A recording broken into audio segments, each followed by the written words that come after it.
اعوذ باللہ من الشیطان الرجیم بسم اللہ الرحمن الرحیم. اسلامی طریقے سے سلام پیش کوم. السلام علیکم ورحمۃ اللہ وبرکاتہ. مو تاسو ته 1947 نه د خپله نه داسې کینډیډیټ میلاو دی، نه مو تاسو ته یو داسې مشر میلاو دی چې هغه د مو تاسو مسایل یا د مو تاسو بله خبره کړي، که د مو تاسو مشر دی یا خار شوی دی، که د مو تاسو کینډیډیټ دی یا خار شوی دی، چې شي د لاسه خار شوی دی چې مو ته هغه نه یو سړی جوړ کړی دی، هغه نه مو تاسو یو ملک جوړ کړی دی، هغه نه یو تاسو مو یو کینډیډیټ جوړ کړی دی. نن الله تعالی مو تاسو ته یوه مکاره کړې دی، یوه تحفه راکړې دی. دغې تحفې نه چې مو تاسو مکاو چاته کو، اوسه پورې مو تاسو ته داسې کینډیډیټ، داسې ملک، داسې کشر مو تاسو ته نه دی میلاو شوی چې هغه د مو تاسو مسایل بیان کړي.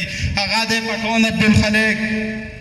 پټون عبدالخالق یو داسې سړی دی چې هغه دې نه مخکې مو تاسو ته ارشنتي مسایل د مو تاسو بیان کړي دي.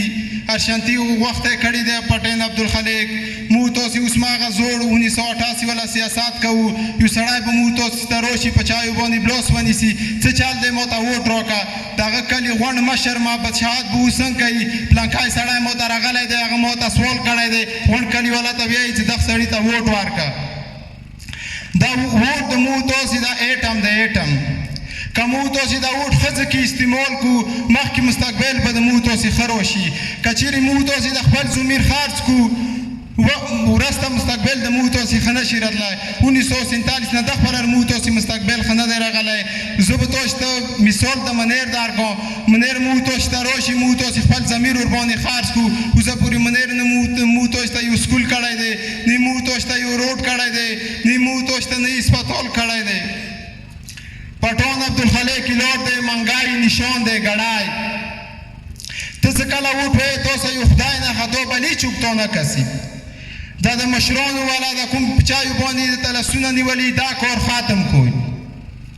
په 20 تاریخ ټول دا زه ټول مسعودي قوم ته دا ریکویسټ کوم چې په 20 تاریخ په منګي باندې ټول دا ټول قوم وټ سړی دی. وسلام. Clapping.